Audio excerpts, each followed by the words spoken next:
What did you like the most about tonight? I don't know. I don't. I really. I don't know. I mean, we did a good job taking care of the basketball. I like our small pick and roll. We finally was able to complete that. Some down the stretch. I really don't know. I mean, it's a crazy flow to the game, so I really don't know. But, I thought defensively, I thought we did some good things. We came out trying to go under on some pick and rolls, and then we came out and switched it. We did a better job with that. And then just like I said, just transition, continue to keep getting back when we do turn the basketball over, things like that. But I really don't really know what I like until I watch it tonight. It was a crazy flow. You helped Kawhi out before Zio, okay? Yeah, he's good. Yeah, I know we got a back to back tomorrow, so the more I can lessen him, the better it is for us. And so that's kind of was my thinking going into it. All come out okay? Yes, sir. Do you anticipate having everybody tomorrow night? I'm not sure right now. What they kind of maybe probably a little closer than you would have liked in the fourth. There was there anything you saw that kind of wasn't going your way? No, actually, we had some layups we missed, some dunks we missed. I mean, we had some shots right around the basket that we didn't complete, and they was able to get out in transition and score early.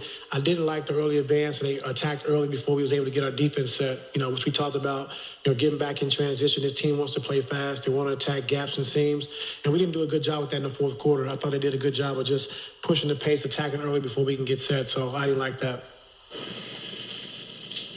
Coach, with James Harden just coming into this team, getting settled in now, does it feel like everyone else is kind of in their right spots now that he's kind of the point guard? For sure. I mean, it makes it a lot easier on Kawhi and PG not to have to handle and make every play for themselves or for our team.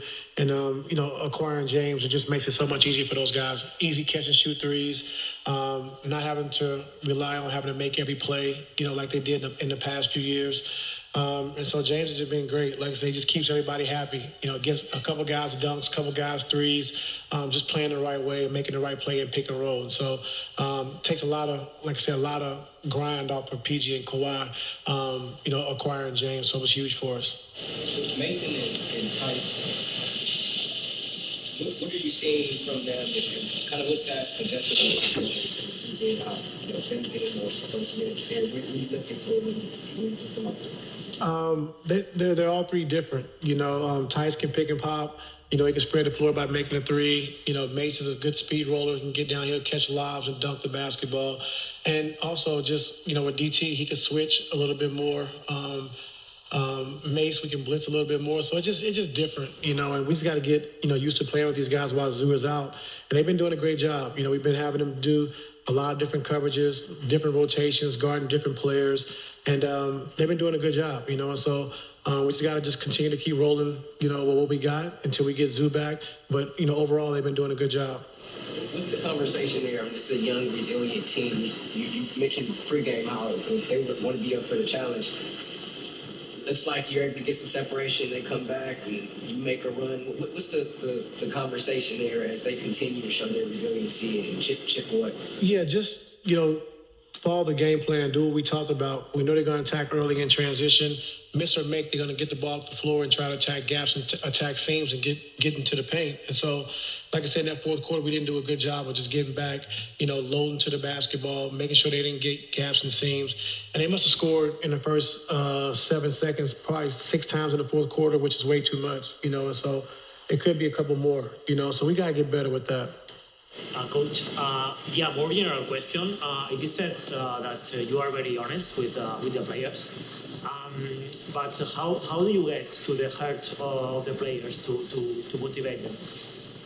I'm sorry, I can't. How do you get to the heart of the players? How do you convince them to keep motivated? Oh, just like I said, we have a veteran team, and these guys understand when they're messing up or not playing basketball the right way, and so they've been around a long time, and so you can challenge them and you can get on them, and they understand, they know when they're not playing basketball the right way, and so just being honest with them, being direct with them, and they can take it. And so that's just kind of my motto, just in my mindset, just tell them the truth, and they got to deal with it.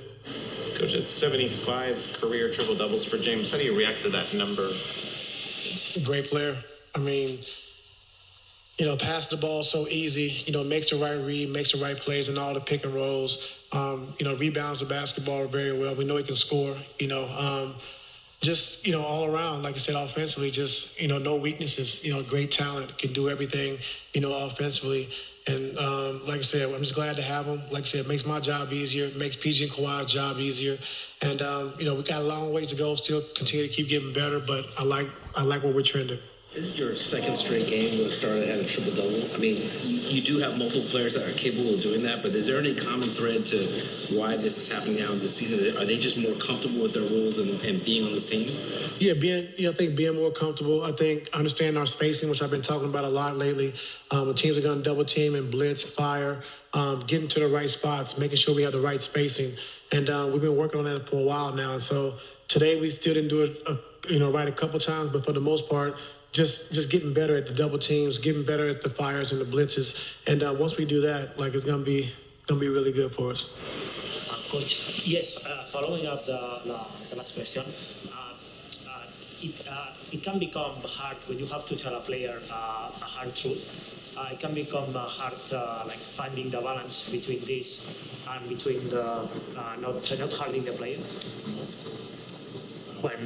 You don't want to hurt the player, but you want to tell him the hard truth. Yeah, for me, it's just tell the truth. And they might cuss you out and be mad, but if they're real with themselves, the next day they'll come in like, you know what, you was right. And so in the heat of the battle, anything can happen, but you tell them the truth, and if they're real with themselves, they can understand and they can take it. So I don't have a problem doing that.